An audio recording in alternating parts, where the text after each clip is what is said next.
Almanya'ya gitmek istiyorsun, Ausbildung veya iş sözleşmen yok. Veya üniversiteden bir kabul hala almadın ama isteğin Almanya'ya giderek Almanca öğrenmek, yani dil kursuna gitmek. Bu mümkün mü? Evet, bu mümkün. Fakat elbette belirli şartlar altında mümkün. Öyle elini kolunu sallayarak dil öğrenmek istiyorum diyerek Almanya'ya dil kursuna gidemezsin. Belirli kriterleri, belirli şartlar olması lazım. Ve en önemlisi zaten normal klasik bir kursa değil, yoğunlaştırılmış bir kursa katılman gerekiyor. Bu videoda Almanya'da dil eğitimi almak isteyen bireylerin nelere dikkat etmesi gerekiyor, vize sürecinde neler yapması gerekiyor, hangi evraklar lazım, buna değineceğiz ve önemli tüyolar vermiş olacağız. Hadi gelin birlikte videomuza başlayalım. Öncelikle dil okulu vizesini açıklayalım. Nedir bu dil okulu vizesi? Almanya yasal dayanağında 16B diye geçen bir maddeye dayanıyor bu vize türü. Yani senin normalde Almanya'dan herhangi bir iş sözleşmen yok ya da herhangi bir Ausbildung sözleşmen yok veya üniversiteden kabul almadın. Bunun yerine dil öğrenmek için gidiyorsun Almanya'ya. Evet, bu maddeye sığınarak Almanya dil eğitimi alabilirsin. Fakat biraz önce söylemiştim. Normal gittiğin klasik işte haftanın 2 günü olan işte 3'er saatten aldığın kurs gibi olamaz. Burada eğer ki yurt dışından gideceksen ve bu vize türüne başvuracaksan kesinlikle ve kesinlikle yoğunlaştırılmış bir Almanca kursuna katılman gerekiyor. Pekala, bu yoğunlaştırılmış Almanca kursu nasıl oluyor? Buna birlikte bakalım. Şimdi öncelikle yoğunlaştırılmış Almanca kursu dediğimizde şunu bilmemiz gerekiyor. Haftalık minimum 18 saatlik dersi olmalı. 18 ders saatliği bu arada. Normal saat olması değil. 18 ders saatliği minimum ders sayısını haftada tamamlayabiliyorsak bu bizim için yoğunlaştırılmış bir Almanca kursu demek oluyor. Ve biz bu kursa kayıt olursak Almanya'daki o vize türüne başvuru yapabiliriz ve gerekli dokümanlarımızı toplayarak Almanya'ya gidebiliriz eğer kabul aldığımızda. Yani buna dikkat çok etmen gerekiyor. Yani 15 ders saatlik, 16 ders saatlik, 12 ders saatlik haftalık dersler varsa maalesef ve maalesef bu uygun değil. Çoğu bireyler bu konuda zaten baştan hata yaptığı için vizeden olumsuz sonuçlar alıyorlar. Sen buna çok dikkat et ve sen tabii 2 dakika demeyi takip ettiğin için bu hataya düşmezsin. Pekala, diğer nelere dikkat etmemiz gerekiyor buna bakalım.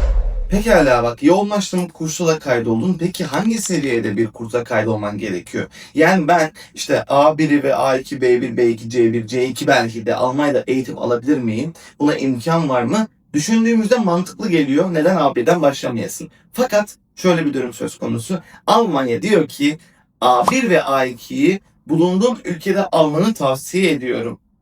Ve geri kalanını Almanya'da almanı sana öneriyorum. Yani şundan bahsediyor aslında. Gerçekten niyetin ciddi mi? Yoksa ciddiyetsiz bir biçimde sadece farklı amaçlara, farklı emellerin mi söz konusu?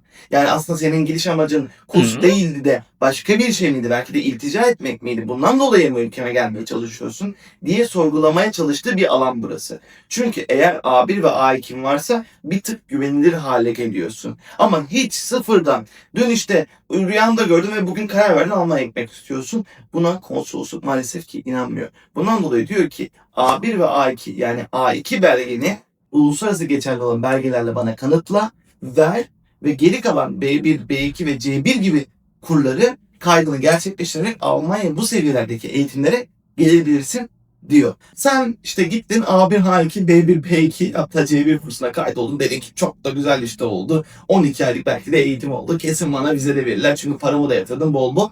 Ama sonucunda bir bakıyorsun hüsrana uğruyorsun. Çünkü kabul gelmiyor, ret geliyor. Bakın bu kesin bilgi bu arada. Yani A2'yi koymanızı tavsiye ediyorum. Bazı türlerde A1 de yine kabul edebiliyor ama kesinlikle ve kesinlikle ben diyorum ki Ömer Özbek olarak A2'yi koymalısın ve ardından geri kalan kurları almalısın. Zaten şöyle de oluyor. Şunu da söylemek isterim. Şimdi sen A2'yi aldın ama belki A2'yi hissetmeyeceksin. Çünkü ana vatanında konuşulan dili burada o kadar kavramayabilirsin. Bundan dolayı gittin ve sana kurs orada bir seviye tespiti yapıyor.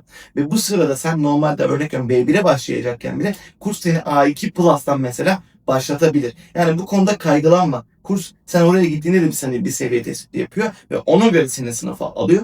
Bundan dolayı gerekli durumlarda ek ücretini vererek diğer kurları da oradayken alabilirsin. Yeter ki süre konusunda sıkıntı yaşama.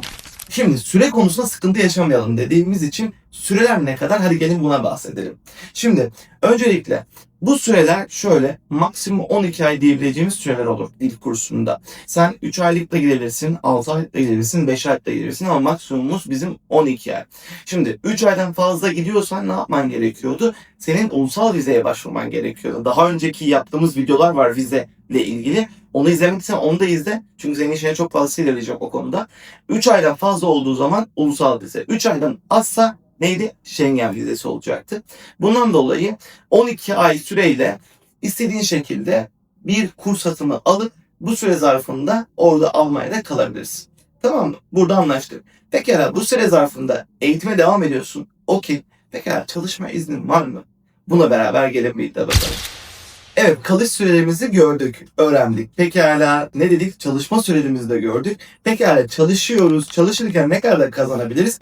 Gelin buna bir de bakalım. Şimdi öncelikle sen çalıştığın süreçte minimum 14 euroluk bir para alabiliyorsun. Bu işte bu senenin tutarlarından bahsediyorum ben. Ve 14 euro dediğimizde haftalık 20 saatler ayda 80 saat yapar. 80 saatte 14'e çarptığımızda 1280 euro civarında bir maliyet elde etmiş oluyorsun. Ve ki bu çok güzel bir tutar Almanya için. Çünkü Almanya sana diyor ki ben senden 1091 euro gibi civarında bir maliyet bekliyorum. Bir insanın geçim kaynağı dediği bir tutar söz konusu. Sen ise bu tutarın da üzerinde kalıyorsun. Yani düşünebilirsin. Ne düşünebilirsin? Ben bu tutar üzerindeysem demek ekonomik gücüm iyi bir hale gelmiş olabiliyor diyebilirsin. Ki öğrencisin zaten. Bu çok güzel bir alan bence senin için. Şimdi pekala. Biraz önce ne dedim? Bloke hesap. Bloke hesap ne? Amacı ne? Gelin buna şimdi birlikte bakalım. Çünkü dil okullarında bu kısım isteniyor. Bu kısımdaki tutarlar ne? Nedir bloke hesap? Buna bakmak gerekiyor. Bunu nasıl aşabiliriz? Bunun tüyosunu da vermiş olacağım sana. Şimdi bloke hesap şu. Almanya diyor ki devlet sağlığında şunu demek istiyor. Bir kişi ülkeme geliyorsa bana muhtaç olmasın. Çünkü ilk başta gelirken belki param var diyecek ama ya parası kendisindeyse ya ülkeye gelirse aç kalırsa ben ona bakmak durumunda kalırsam diyerek buna bir çözüm üretmek istedi. Bu çözümün adı da bloke hesap. Yani sen eğer Almanya'ya gitmek istiyorsan Almanya'da kalacağın süre zarfında ay kadar o kadar çarpı belli bir para koyman gerekiyor.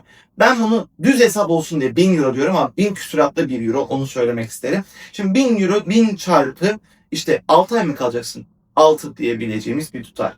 Bu tutarı Alman bankasına bloke ediyorsun. Ve vizeye gittiğinde bu bloke hesapla birlikte bunu kullanabiliyorsun. Ve o bloke hesabı vize çıktığında direkt çekebildiğin bir tutar olmuyor. Gidiyorsun Almanya'ya her ay sana devlet diyor ki aslında ben sana bir maaş, bir burs bağladım gibi düşünebilirsin bunu. Her ay o koyduğun parayı biner geri alıyorsun. Buna biz bloke hesap diyoruz. Ve bloke hesap kesinlikle gösterilmek zorunda. Bilgin olsun. Pekala bloke hesabını nasıl açarız? Gelin beraber bakalım. Şimdi bloke hesapta bu kadar tutar göstermek gerekiyor. Kalacağım ay kadar. Evet. Pekala maddiyatım yok. Ben bunu da göstermek istemiyorum. Varsa da göstermek istemiyorum belki. Bunu nasıl aşabilirim? Bunu garantörlükle aşabilirsin. Eğer sana Almanya'da birisi garantör olabilirse bu parayı göstermek zorunda değilsin. Pekala bu garantör kim? Almanya'da oturumu olan, herhangi bir sosyal yardım almıyor olan, maddi imkanı iyi olan bireyler sana garantör olabilir. Garantörlükte akraba şartı, işte tanıdık şartı da olmasına gerekiyor. X bir Ayşe, X bir Fatma, X bir Mehmet sana garantör olabilir. Yeter ki seni sevsin, senin bir tanıdığın olmuş olsun, sana garantör olabilsin. Bu sayede garantörlük yaparsan sen Almanya'da bloke hesap gibi bir durumla karşılaşmayacaksın. Ve bu da sayede de para koymak zorunda değilsin. Çünkü garantör yaptı. Nedir aslında bu garantörün istemi? Olayı şu.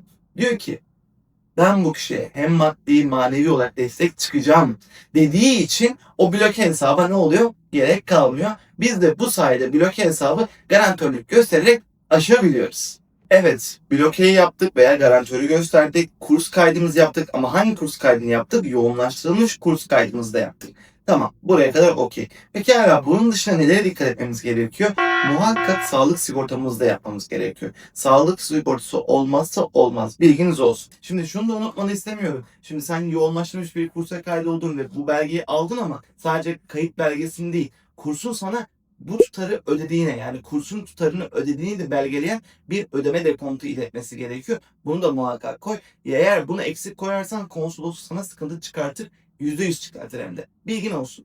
Şimdi bunları da hallettik. Geriye ne kalabiliyor? İkamet kaydı ve benzeri gibi işlemler kalabiliyor. CV'nin olabilir, motivasyon mektubun olabilir. Ama en önemli belgeleri saymak gerekirse senin için dil kursuna kayıt, sağlık sigortan, Almanca dil yeterliliğini kanıtladığın o A2 sertifikası var diyor. O belge ve bunlar kesinlikle gerekiyor. Peki neydi bir diğeri? Yok hesap ve garantör. Bunu da kesinlikle ve kesinlikle koyman gerekiyor. Bunsuz hiçbir şekilde olmaz. Şimdi bunlar ana başlıklarıydı. Yine eklenti yapayım mesela. Ne lazım? Uçak bileti rezervasyonu lazım. Konaklamayı nerede yapacaksın? Bunlar da lazım. Bu belgeler diğerlerinin yanına ek olarak koyabileceğin. Ama biraz önce saydım bu 4 tane belge var diye. Bu belgeler kesinlikle ve kesinlikle olmalı. Diğer belgeler eksik olduğunda konsul size şey diyebilir. Bunları bana geri gönder. İşte ya da işte tamam şu anlık gerek yok. Zaten bu asıl belgeler vardı. Ben sana vizeyi verdiğinde bu belgeleri gerisini oluşturabilirsin. Yani uçağını alabilirsin. İşte konaklama nerede yapacaksan bunu yapabilirsin gibi olaylar söyleyebilir. Ama bu 4 tane belge kesinlikle koşulsuz olması gereken belgeler olduğunu bildirmek istiyorum sana. Şimdi bak bu belgelerin hepsi çok önemli. Fark ettik tamam. Ama orada bir tane daha belge var önemli olan. Motivasyon mektubu. Motivasyon mektubu neden önemli? Seni tanıtan, senin kendini ifade ettiğin bir yazı aslında bu. Eğer sen bu yazıda Almanca öğrenmenin temelinin, nedenini iyi anlatamazsan sana vize reddi verirler. Eğer Almanya'ya gittiğinde Almanya'dan döneceğini kanıtlaman lazım bu motivasyon mektubuyla. Bunu iyi ifade etmen lazım. Bundan dolayı motivasyon mektubu çok önemli. Eğer senin Almanya'dan dönmeyeceğine inanırlarsa sana reddi verirler. O yüzden ne yapman lazım? O motivasyon mektubunu çok iyi yazman lazım. Eğitimi aldıktan sonra da Türkiye'ye döneceğine inanmaları gerekiyor. Okey, burada da anlaştık mı? Anlaştık. Tarih. Şimdi genel olarak ben sana Almanya'da dil okuluna nasıl kayıt olabileceğini, hangi konulara dikkat etmen gerektiğini bu videoda anlatmış oldum. Şimdi bu video ve buna benzer videoları da merak ediyorsan muhakkak sayfamı takip etmelisin ve videonun başına söylemiştim. Vize kısmıyla ilgili detaylı bir videomuz var. Onu muhakkak izlemelisin. Çünkü bu ikisi birbirine eşdeğerli. Şimdi bunun haricinde sayfamı ne yapıyorsun? Abone oluyorsun, beğeniyorsun. Eğer soruların varsa da yorum kısmına yazıyorsun. Ekibimle beraber cevaplandırıyorum. Diğer videolarda görüşmek üzere. Kendine çok iyi bak. Abone olmayı sakın unutma. Bay bay.